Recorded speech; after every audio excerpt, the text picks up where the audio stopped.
Welcome to the Great War Discussion Group. The presenter for today is Stan Parsons, who, as most of you know, is one of our long-standing volunteers. He is an emeritus professor of history from UMKC, and he is going to talk about the Balkan Wars. The Balkan Wars were a relatively confusing squabble that occurred during the 2 years before World War I. Many of the people that got World War I actually thought of it as a Third Balkan War. But because all of the great powers got involved, it became far more than that.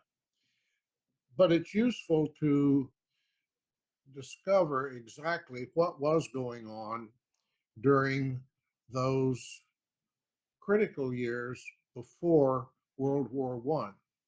You can see the slide, which shows Bosnia and Herzegovina and Bulgaria being ripped away from the Turkish Empire by a couple of very funny looking kings.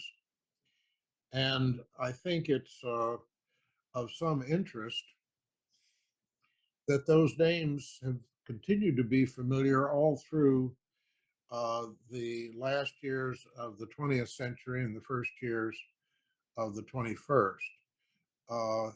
This is an area which is, as historians have put it, a zone of conflict and has been fought over for quite literally a couple of thousand years. It gives me a lot of pleasure to introduce the founder of the Great War Discussion Group and one of our beloved and senior professors, Stan Parsons. Stan, the floor is yours. Thank you for that wonderful introduction. You see in that picture, that's me at the Waterloo battlefield with drinking beer. I'm 94 years old now, and my doctor won't let me drink beer. So that is a beloved picture of me. Okay, let's proceed to the lecture. Very often I talk about battles, about what they learned and about war in that particular battle. I think I went to this topic because I think maybe people learned something about war in the Balkan Wars. As they did, I've always been interested in the Boer War, and in the Boer War, the British Army really learned a lot. They learned a lot to hide behind bushes and trees, and to attack in platoon formations rather than battalions. So the Brits learned a lot in the Boer War, and it changed the nature of the British Army. So when they entered the war, they were probably the best army, man for man, of any of the belligerent powers. Unfortunately for the Brits, there was only 150,000 of them, so they couldn't be that important. So this is the Balkan Wars, and what did anybody learn from the Balkan Wars, or how did the Balkan Wars affect World War I? You see the picture there of poor old Ottoman Empire there with his fez being ripped apart by Franz Joseph and Ferdinand of Bulgaria. So this was it. The Balkan Wars were really the European powers and the Balkan countries yanking themselves away from the Ottoman Empire, the sick man in Europe for about 200 years. Okay, we're talking about the decline of the Ottoman Empire and dismemberment of the empire. The empire had its great days, and the great days we've pictured here in probably the largest extent of the empire in 1566 AD. You see it extended all across North Africa, down the Red Sea, clear over to Iraq, and up to almost the Ukraine in Russia. So at one time, it was a mighty empire. It was a mighty empire because they had a unique way of organization. On the left, you see Osman, the founder of the empire, and the empire was very strong for several reasons. One was when the Ottomans conquered something, they did not try to convert them to Islam. They said you can keep all your customs, you can keep your religion, and the only thing you have to do is pay us taxes. We won't even call upon you at wartime to go to war. So it was a empire that had a lot of freedom for peoples in the lower levels of the empire. And so they could go about their daily work as they had done forever. And they did it also because they had a marvelous army, the Janissaries. And the Janissaries were, I'm told, most of the history books I read, the Janissaries were the first standing army. And so the Ottomans had a great standing army. And they had a peculiar way of recruitment.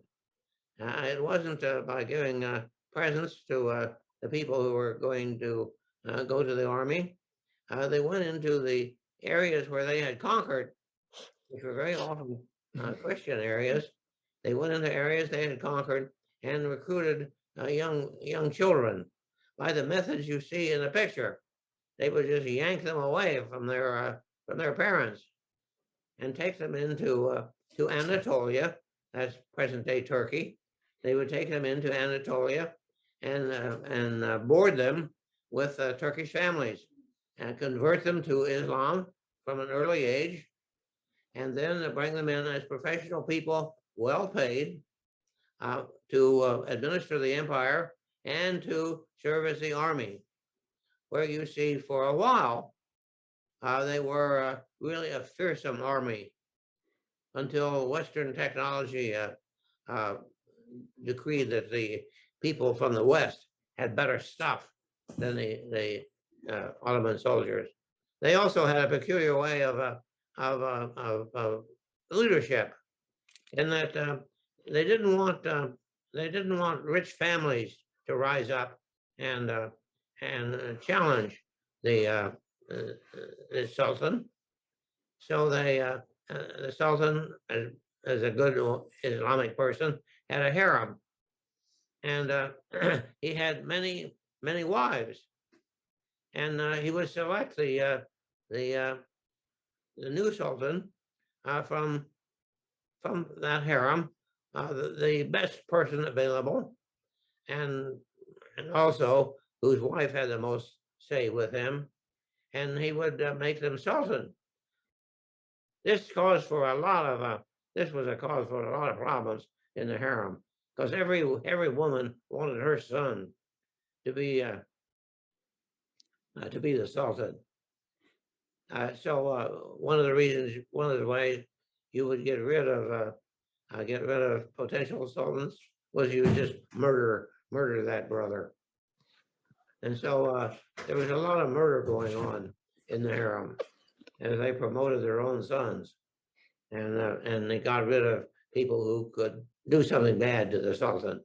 So it had its strengths and its weaknesses, but probably the most more were weaknesses.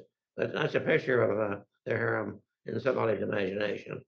Well, the Turks had a hard time. They reached their peak in the 17th century, but from then on it was a decline as European manufacturing and commerce and universities made the Ottomans more and more unable to compete with the technology and theory of the Western people. So that after 1800, really, or really after 1750, there were a lot of people who objected seriously to the Ottomans, people in the empire. And very often it was people in the army. in backward societies, the people in the army are among the first to notice that the country is slipping behind, because slipping behind means you're going to lose the next war, maybe. So it was the Young Turks in 1908 that staged a coup and overthrew, marched into Constantinople, told the Sultan that he'd better change, and they had the people behind them, so they did change. And there you see the Young Turks in the center of this picture, holding up a young woman. And you see on the right, two guys there doing away with her chains. So it contained a lot of stuff in it, the Young Turkish movement, that meant Turkey was really going to modernize. And one of the symbols of this modernization was they did away with the turban that you saw Osman I wearing, that reg head, and they adopted the fez. So the fez for about 100 years was a sign of Turks really wanting to change and move into the modern world. But that requires a lot of work, and they were having problems. The organization which the Young Turks founded was the Committee for Union and Progress. Over on the left-hand side of the screen is the Sultan, which they forced to adopt a constitution in which you had the ballot and you had a legislature, a parliament, which would rule the country in somewhat enlightened ways. They had two groups in the Young Turks, the more liberal, who believed in more power in the local areas, so that you could go into Iraq or Lebanon or something like that and have representatives from those groups in the Ottoman Empire. So that was the liberal Young Turks who gained power right at first. Then there was the other group, the extreme nationalists of Enver Pasha, was you see there in the center of the screen. Enver Pasha was the epitome of Young Turkdom, and they were incredibly nationalist, and they wanted a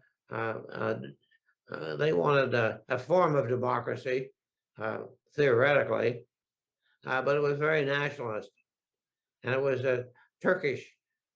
Turks over everybody in the empire. But they were out at first. The liberals were in power in the first years of the Young Turk Revolution, and they were really thinking about making themselves into somewhat like a Western European country. One of the first things that caused the Balkan War was the Italians, and generally Europeans in general. France and Italy, in particular, they were right across the Mediterranean from North Africa, and in the 1830s, they started gobbling up North African countries. France moved into Morocco. Germany was thinking about Morocco. France went into Algeria and conquered Algeria. And France also went into and conquered Tunisia, which was sort of a Italian outpost. A lot of Italians in Tunisia. So the Italians were really pissed.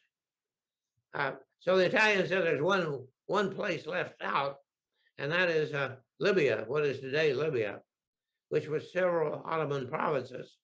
So in 1911, the Italians got in the empire business and sent naval ships and soldiers over to the ports you see on the red arrows, and they conquered Libya in no time at all.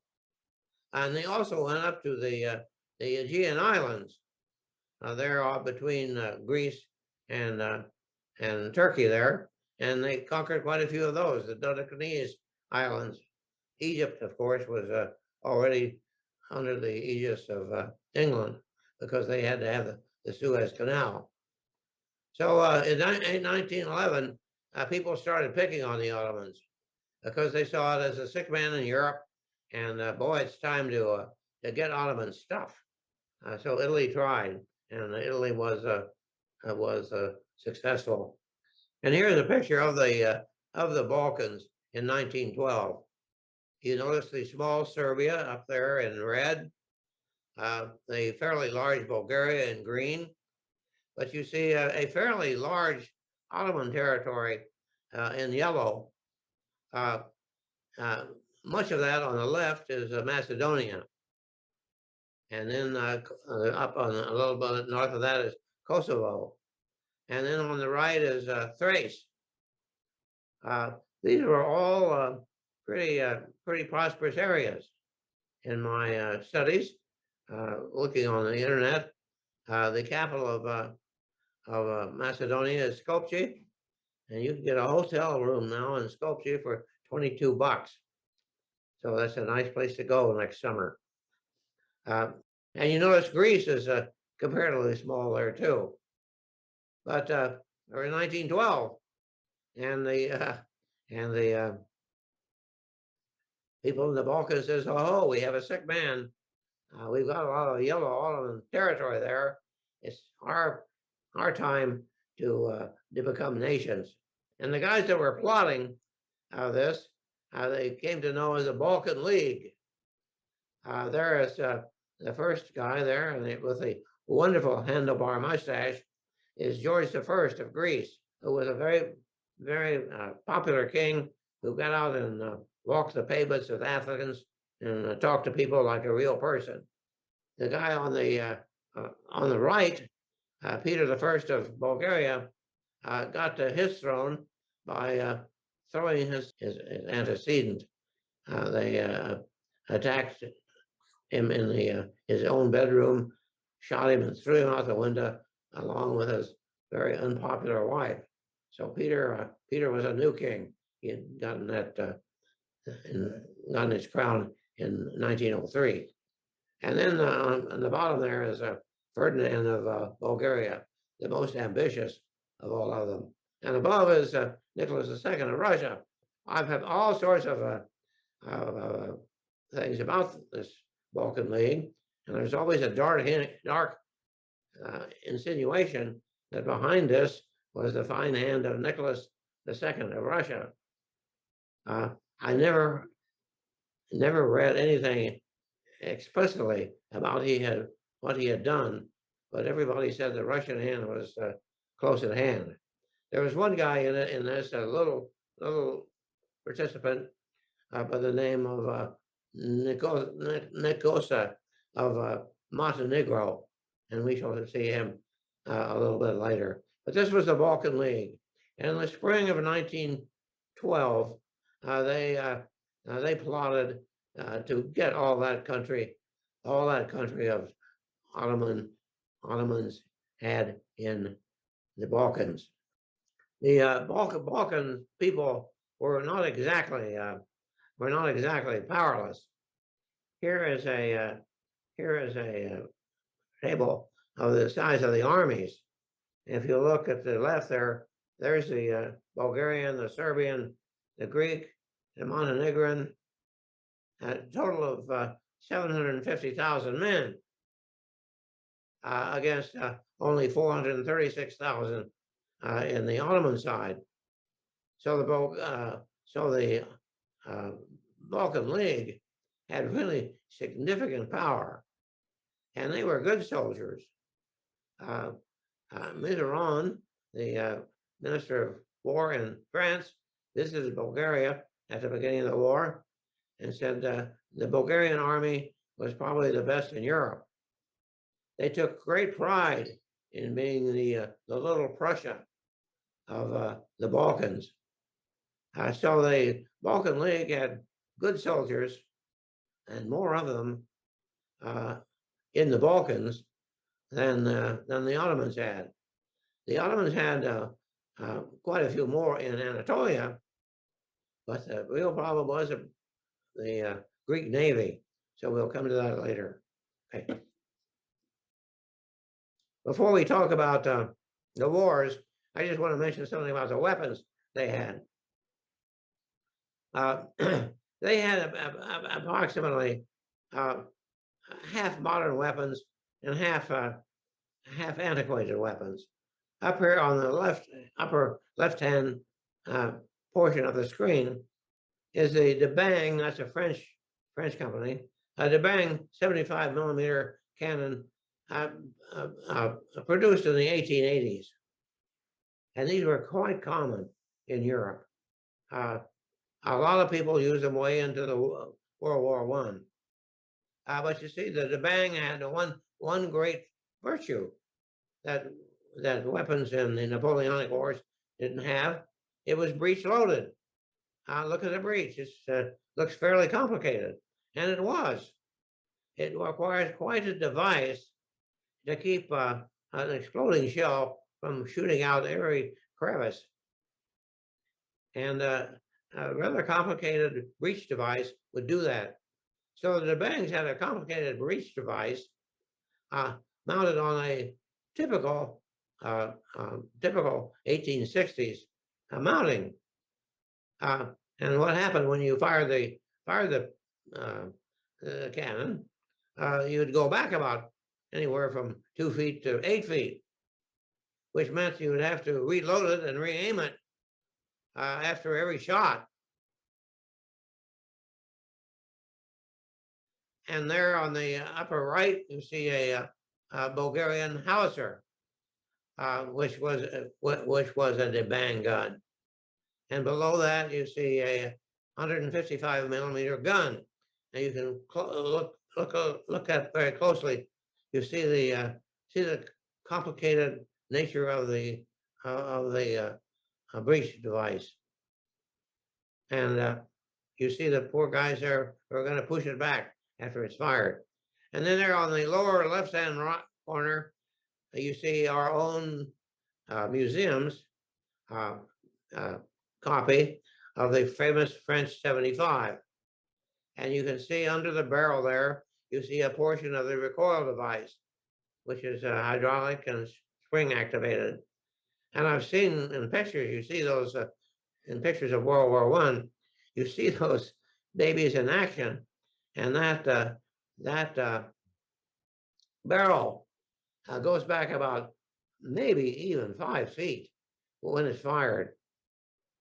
But you look at them being fired, and that gun doesn't move an inch in the cradle because of the recoil devices. That's good.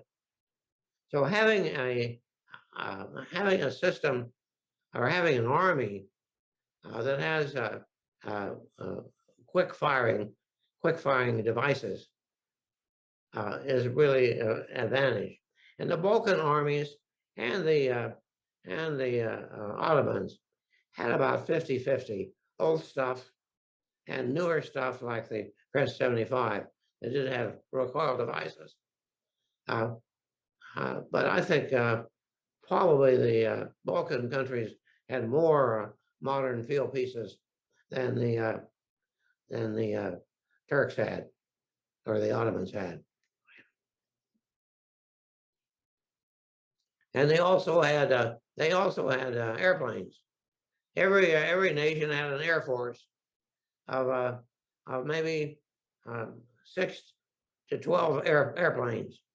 And there you see the Bulgarian Air Force, which was typical of them. There's a Farman fighter up in the upper left-hand corner, a Farman fighter that you can see the wing warping devices. They didn't have ailerons. They just changed the shape of the wings with various wires. So that was a pretty difficult thing. But of course, a lot of the planes used on the Western Front in 1914 had wing warping devices 2. And to the right, you see the Bulgarian Air Force's bomber. That was about a 10-pound bomb. And it could make a hole maybe a foot deep in the ground. And here I'm just showing you the navies. Because the navies were really important in this war. Namely, the Greek Navy, which you see up there on upper left-hand corner, the Greek Navy was really a fairly modern navy. They had been creamed by the Ottomans in a war in 1897. And so the Greeks got busy and brought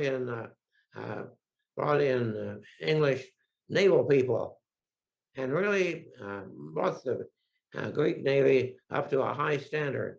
And they bought some new ships. So the Greek Navy was really good. The Greek Army wasn't that good. The Greek Navy was the creme de la creme of the Eastern Mediterranean.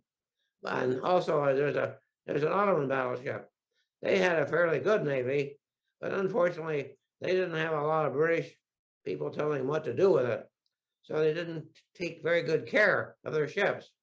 That ship, the Harridan, apparently couldn't go to war because all the elevators in the magazines couldn't get the shells up to the couldn't get the shells up to the guns, nor could they close their watertight doors. So the Turkish Navy was basically holed up in the Sea of Marmona with the Greeks standing outside, just daring them to come out and fight, which they did a couple of times and lost.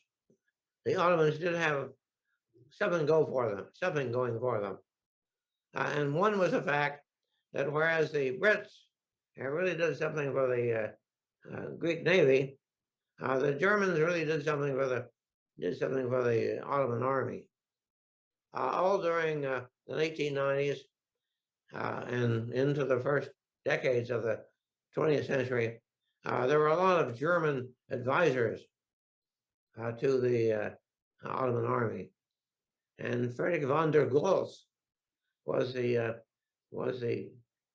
commander or chief advisor of the Ottomans in the Balkans. And here you see what they thought would be the invasion routes.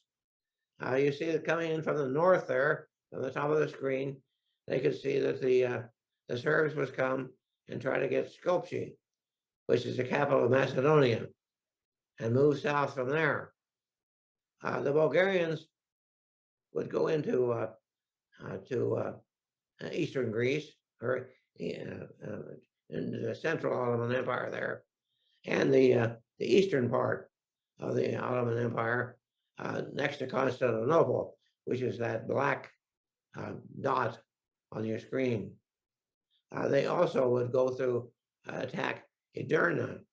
Edirne is the ancient capital of the Ottomans. They were there before they took Constantinople in 1453. And Edirne is a fairly large city with some great mosques and a very sentimental city for the Turks. So the Bulgarians were to go into to Thrace. That's part of Turkey and around Edirne. And the Bulgarians would go into Skopje, and the Macedonians would go into northern, what is now Albania. And the Greeks would come up and try to take Janina from the south and go into the city which everybody wanted. Salonika was a great Ottoman port. It almost, I think, the second largest city in the Ottoman Empire, maybe third, but it was second. It was a big center of the Ottoman army. In fact, most of those young Turks most of those young Turks came from Salonika because they had a big Ottoman garrison there. They were worried about all sorts of people taking over this part of Turkey. And they were very conscious of the fact that, Turkey was falling behind. So Salonika was a very important port. It had a lot of Jews in it because the Jews, when they were expelled from Spain in 1492, lots of them moved to Salonika and made it a very important trading position.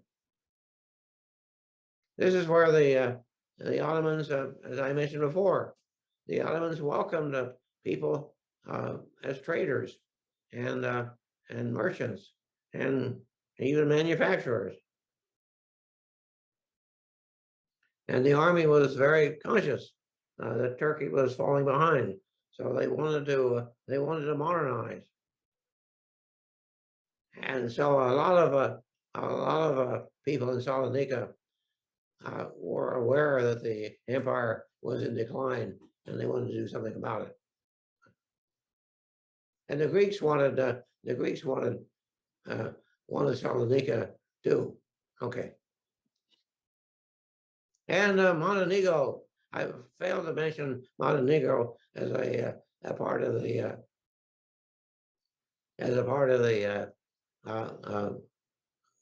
Balkan League, but Montenegro was a part. And there's King Nicola I, and Nicola wanted an area of which is now northern Albania, around the town of Skoda. And when the war started, he attacked Skoda.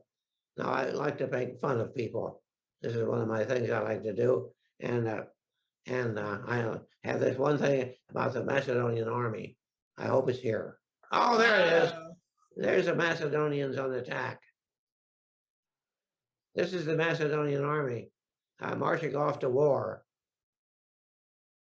And you see, if you can see on your screens, a lot of those people have gray hair and gray beards. The Macedonians, they said, when they attacked, they would just form into a great mass of people and then run toward the enemy. That was a bad tactic.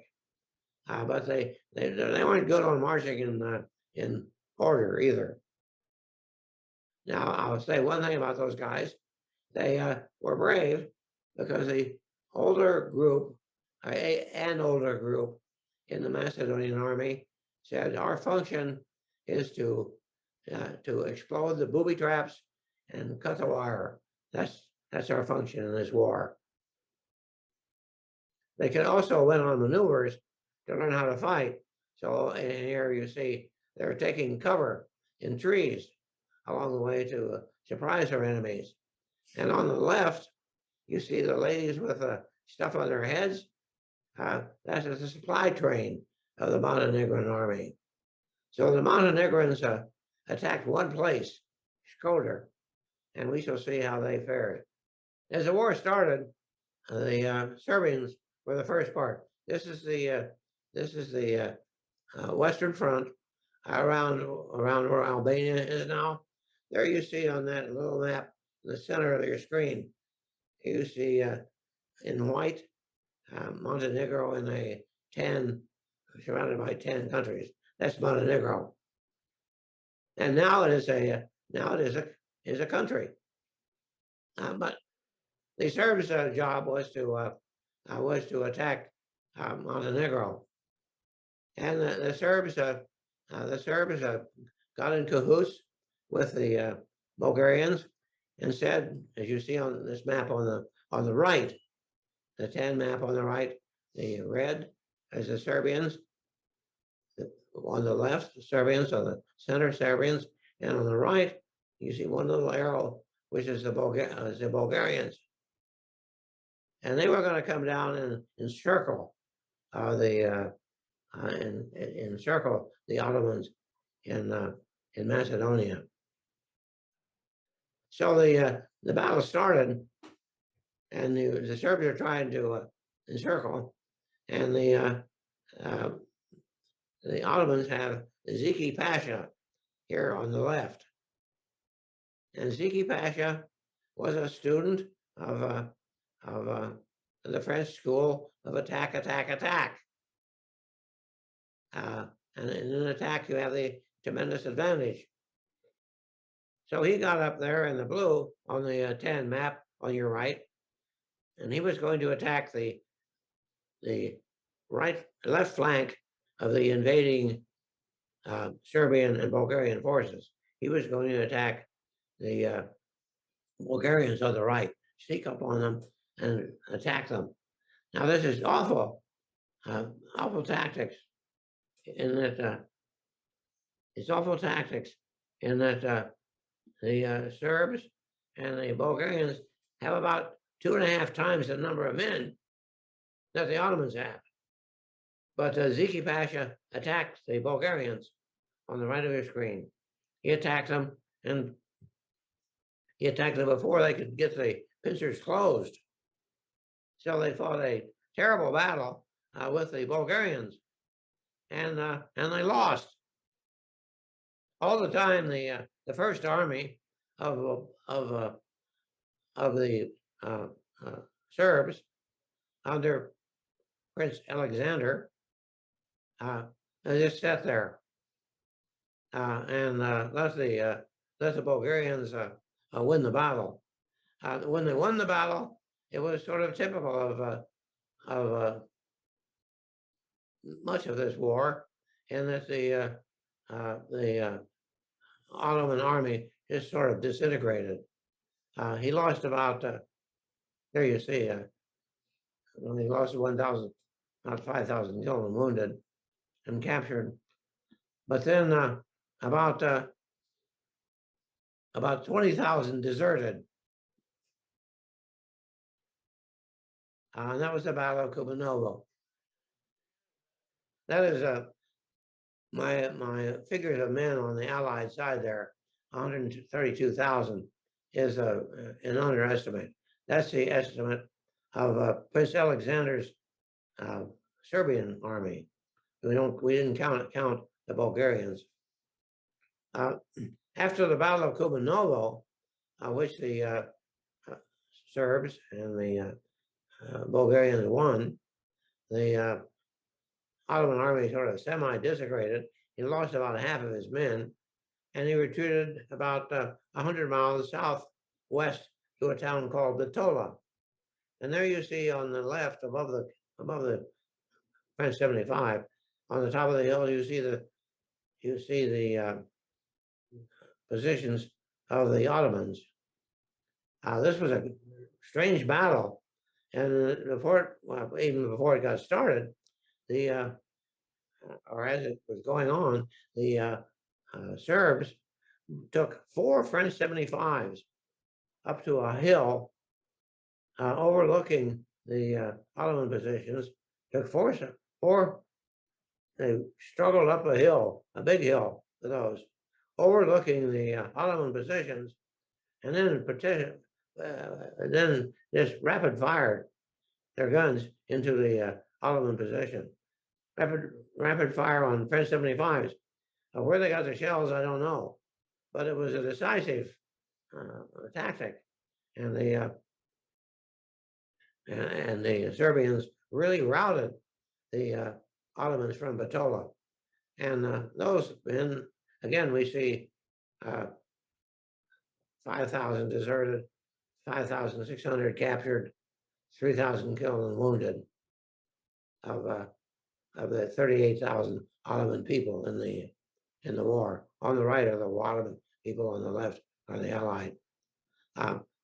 So the rest of the Ottomans, the remaining of the Ottomans, went up into Albania, where they really remained inactive for the rest of the war. Now on the Eastern Front, that is, get yourself oriented here. There's Bulgaria.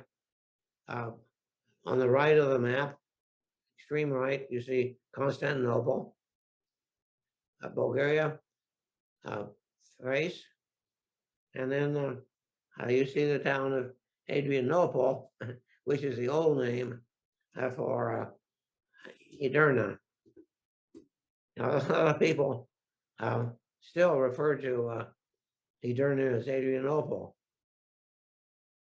Like, I don't understand how the Turks took Constantinople in 1453 and changed the name from Constantinople to Istanbul, and still, look at your map there, they call it Constantinople.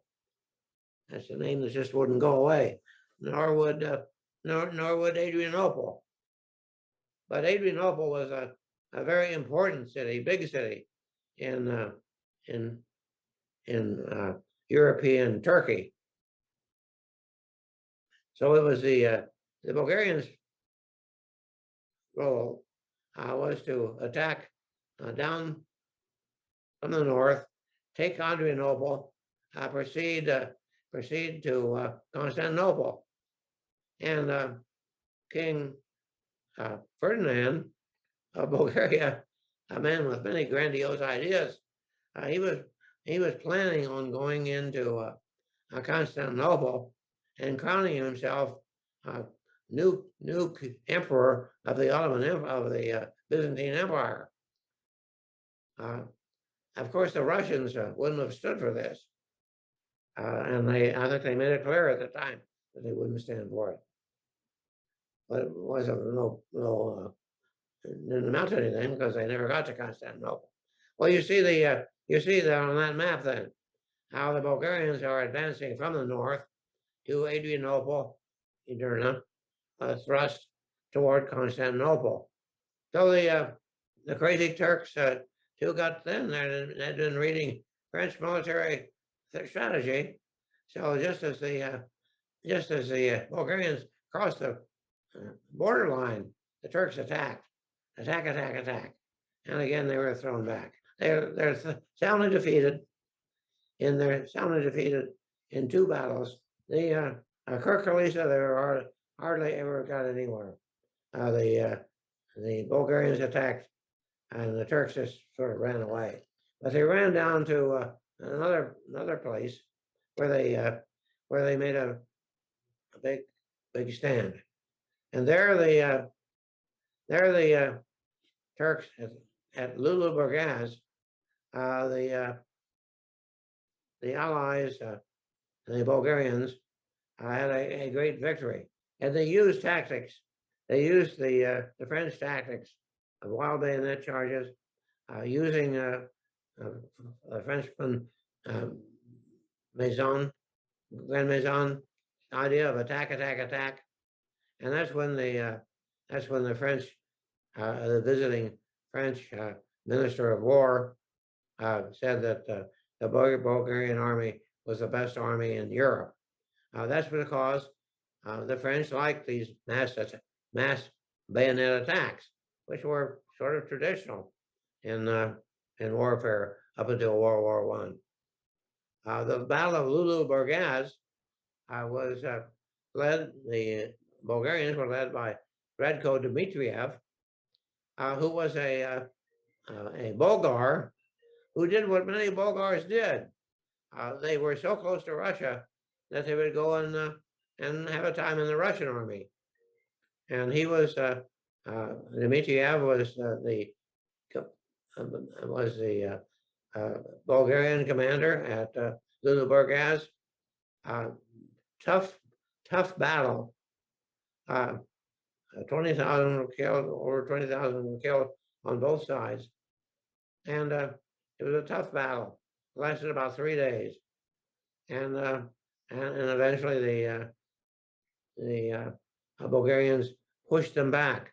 Most accounts of the battle, they just say the right wing pushed the left wing of the other side, and then they fled or advanced 500 yards, but it doesn't tell how they fought. But the French Minister of Defense, I think, had it right. The Bulgarians really fought with their bayonets, and Radko Dmitriev was a commanding general, and he had served time in the Russian army, and in World War I, he went over and served in the Russian army again as a rather high-ranking general. Dmitriev was the Russian general at the greatest Russian defeat in World War One. That is Gorlice Tornau in Austria-Hungry, or in the border there. At Gorlice Tornau, he was a Russian general who had provided pretty bad defensive positions for his soldiers. The Germans were incredibly successful at Gorlice Tornau because of the miserable defensive positions of the Russians. Dmitriev went on to Russian Civil War, where he was killed fighting communists in Kazakhstan. After the Bulgarians had defeated the Ottomans at Lulubagaz, the Ottomans retreated to the Catalca line. This was a line about a defensive line, which was great. It was between areas of sea just before you get Constantinople. That area to the right, down at the bottom, is the Gallipoli Peninsula. And the Catalca line had been built by the Ottomans during their war with Russia in 1878. They had retreated to there and held the Russians. So it was an old line, but they had kept it up fairly well. And the Bulgars weren't as successful there because the Turks were in pretty good defensive positions, had been prepared for 50 or 60 years. And the Bulgarians had a problem with their supplies. Roads in the Balkans weren't very good. The method of trucking was with a oxen and a wood wheel cart, and the Bulgarians were about 150 miles into across the border. So they had trouble with supplies, and their guys were tired. Plus, there was a cholera epidemic. So the Bulgarians were victorious at first with their great army, but they couldn't stand the problems of supply and disease and a good Turkish defensive position. When we talked about the war in the West, the Turkish people weren't so great. But there's a rule, I think, about Turks. The closer you get to Constantinople, the tougher they are. The Allies certainly found that true in Gallipoli 2 years later. So the Turks really fought at the Catalca line. So the Bulgars didn't do anything. One reason they didn't do anything on the Catalca line was that they had bypassed Edirne. And Edirne, as I mentioned before, was a great Ottoman city. And so the three Bulgar armies that were, the first and second went to Catalpa, the second besieged Edirne. And you can see here. And they were joined by the Bulgarians. One Bulgarian army of several divisions. You see them on the left of the screen here. That's Edirne, and on the right and in the south, the Bulgarian people. But Edirne had a garrison of about 60,000, Ottomans, and they put up a pretty stiff defense. They too had fortifications left over from the Turkish-Russian War of 1878. So it was a hard nut to crack. So the poor Bulgarians, they were held up at the Catalpa line, and they started to siege Edirne. Couldn't get it until a armistice was declared, and it stayed the way it was. So, 4th of December, you had a armistice declared, which features the boundaries of the countries you see here. You see, the big winner so far is Bulgaria, going down almost to Salonika, which they so wanted to have, and they're all along the Aegean Sea, and they're down to just a small area next to Constantinople. Plus, there you see Edirne is still being sieged. So that's the armistice. And they say, well, we'll settle things at a meeting in London, which was called. In December, there's an armistice, but the boundaries now are as you see them. Serbia has increased its area of occupation into Macedonia. Bulgaria has 2, plus Bulgaria has a lot of Thrace, almost up to Constantinople, and including Edirne. A lot of people don't like giving up Edirne. One group is the radical group of the Committee for Union and Progress. They stage a coup in which they just go into the cabinet meeting of a liberal Committee for Union and Progress. They go into a cabinet meeting of the Union and shoot, assassinate the war minister, and they take control. And this is the radical group of the Committee for Union and Progress. And there in the middle, you see Enver Pasha, and one Talat Pasha, and one something else Pasha.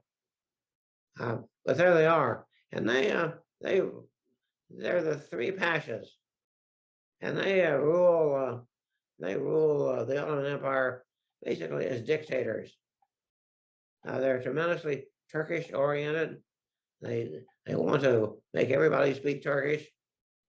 They're very militaristic, very patriotic toward Turkey, not toward parts of the empire. They bring Turkey because of particularly Enver Pasha, who went to a military school in Germany. They skew Turkey toward Germany in World War I, and they rule as a dictatorship. And they get in a lot of trouble because they are so militaristic. Once the reason the Young Turks assassinated the liberal Turks war minister was they wanted to take Edirne. Now there's a picture of Edirne, the best picture I've had during this lecture.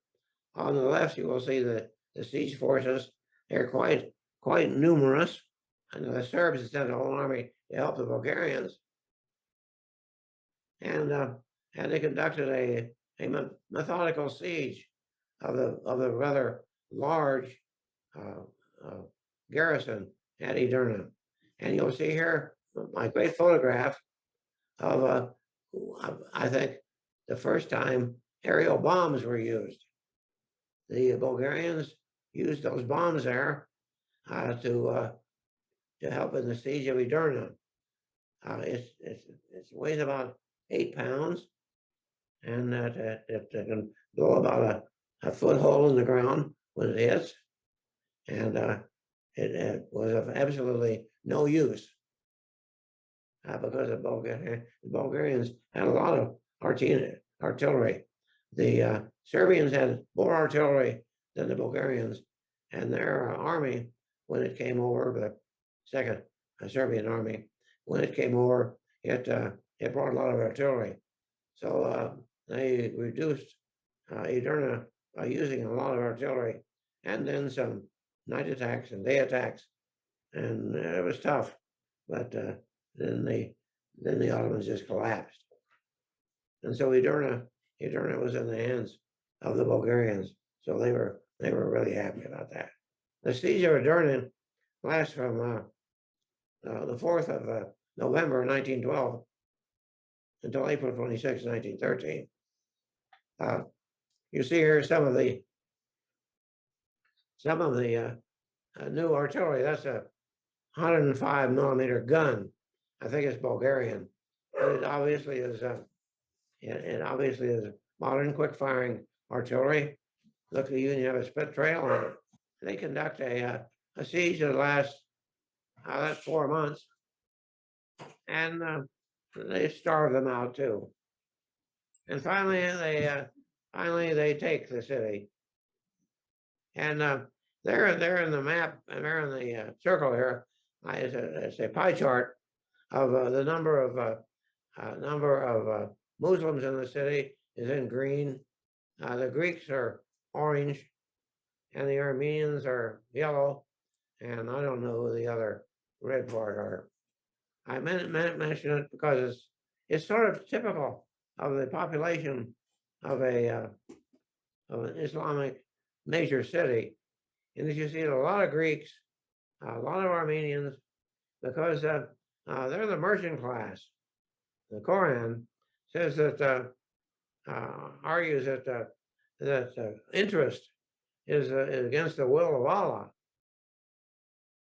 So one of the problems with Islam is they didn't produce a great merchant class, because merchants and industrialists need loans, and it's sort of against the Islamic religion to give loans. So all of eastern Anatolia, around the Aegean, up into the cities of the southern Balkans, they have a tremendous a Greek population, even Armenians, people who will engage in more business-like adventures. So a Muslim city is sort of funny. And there's the pie chart, and of course that means that there are a lot of there are a lot of Christians. There are a lot of Christians in Muslim cities. Bulgars took control, or seized Edirne. They had all these Greeks who had been put upon, but they say, well, go get the Muslims. So they murdered, raped, and pillaged Edirne for about 3 days. They took about 40,000 prisoners, and a month after they took them, half of them were dead. This is sort of the way Balkan peoples treated each other at this time, and the results from Edirne are just typical of what was happening. The people who really gained the most out of the Balkan Wars were the Greeks. Here you see in dark green, dark blue from the purple, you see the Greek armies advancing up the peninsula, and they advanced quite a way. That's Thessaly, Epirus, and Greeks added almost 50%. They had double the land area of Greece during the war. Here on the right, you see the army of Crown Prince Constantine. You see Constantine there on the left. Constantine was married to the daughter of the Kaiser. So he was pro-German, militaristic, and led the good, though small Greek army. And you see them advancing up the right-hand side there to Salonika, which was their prize, and they get there without too much trouble. The And when they took Salonika, of course, that was a great prize. And George I came up, and as I mentioned, he was a real friendly queen king, and he came up to Salonika and was around walking down the streets, greeting people and trying to become popular, just like he was in Athens. And some anarchists came up and killed him. So that was important, sort of, in that George was pro-Allied. Constantine wife was the daughter of the Kaiser, so he was always pro-German. So before the Greeks could size up with the Allies in World War I, they had to get rid of Constantine. Well, all of this happened after the armistice. The Greeks didn't pay any attention to the armistice at all, but they really gained a lot out of this, because much of their gains, particularly in the eastern part of that diagram there, they gained a major town of Ionia, which was the capital of the northern Ephesus. Oh, I have to mention King Nicola I, on the last day before the peace treaty took effect, he took the Skroder fortress. There is the Skroder fortress. And the Macedonian army, which I've shown you charming pictures of, the Macedonian army was kind of slow in taking it.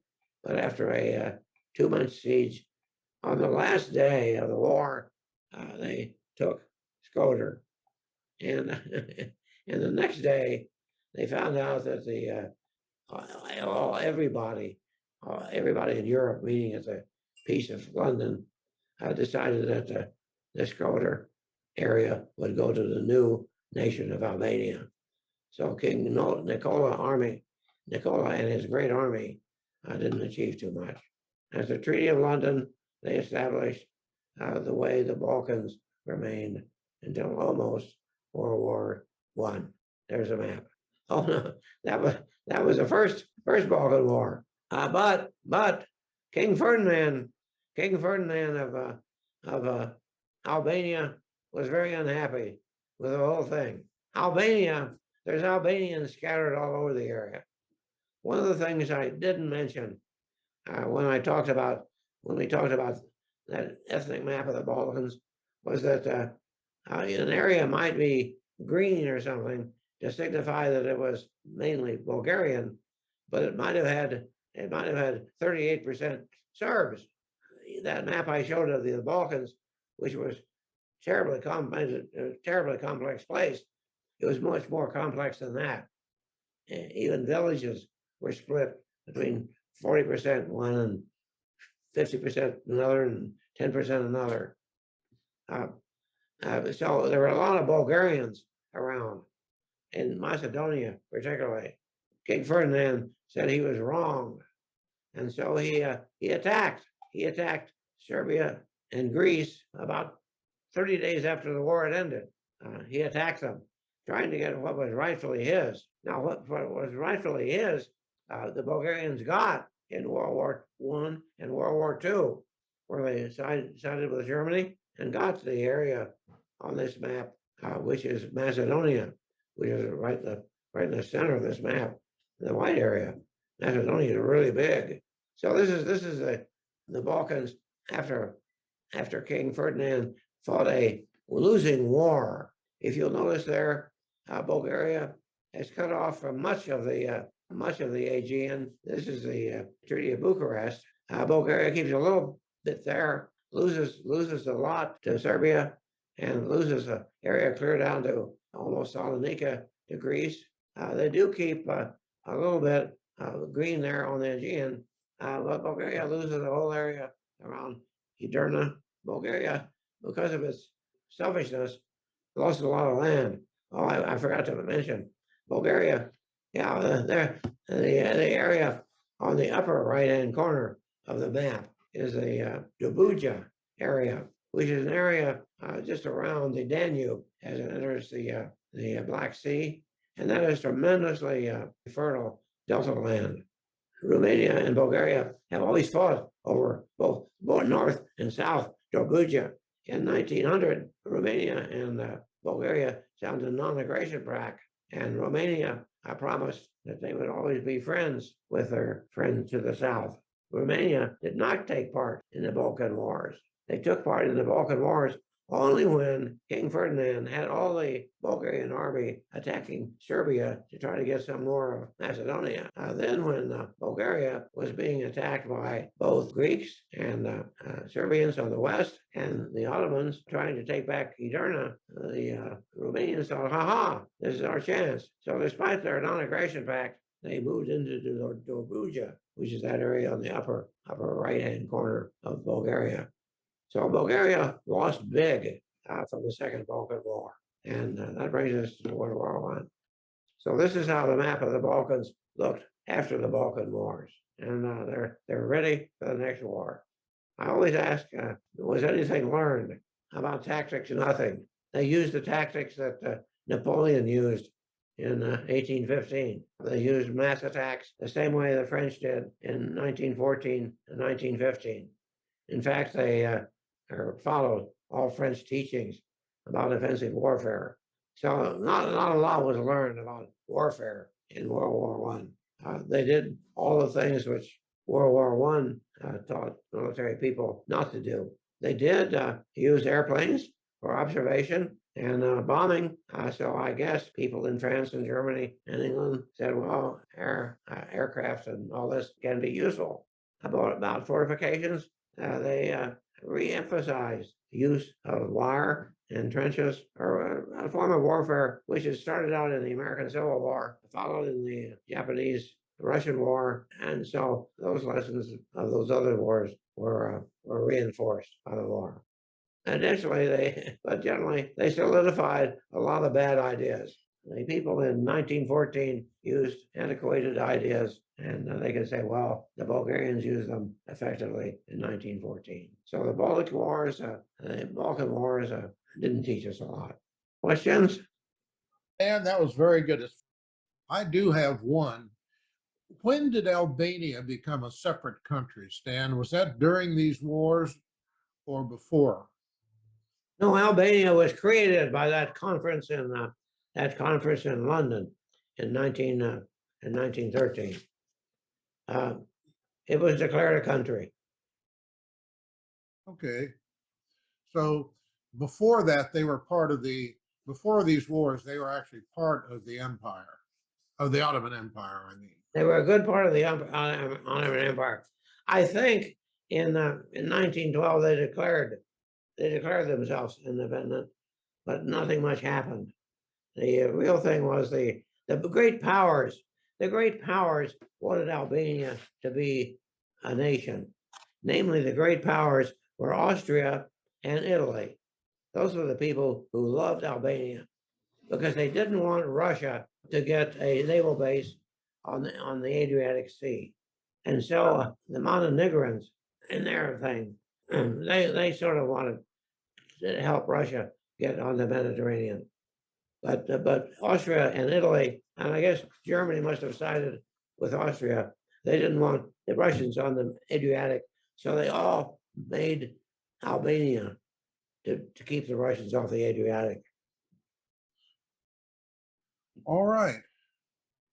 Well, this isn't really a question, I guess, but there's a recommendation to read Shatter's Zone of Empire by Bartoff and Weitz, kind of a classic book about this. Dana Perry asks, any way to gauge public opinion in the Balkans in the period, or was there any such thing? Did every non-Muslim hate the Turks? Yeah, I think so. Yeah, they well, you know, they hated people. They hated the people who were oppressing them. The Albanians and the Greeks, and they all hated the Turks. So that's public opinion. I mean, I think the one thing that's to our credit as a world community is that when everything broke down in the 90s, we all just said, well, okay, that's the Balkans, and we'll see what we can do to mitigate this, but nobody really wanted to go to war over it. So in 100 years, I think we made maybe a little bit of progress somewhere along the line. Well, I want to thank everybody for attending and for participating. Stan, thank you for putting all this together. I am not 100% sure that we all have great clarity from this, because you've introduced us to a world that seemed to make little sense at the time, and in retrospect may make even less sense. But thank you for all of your insights and for putting this together. Thank you Thank you, Stan. for having me.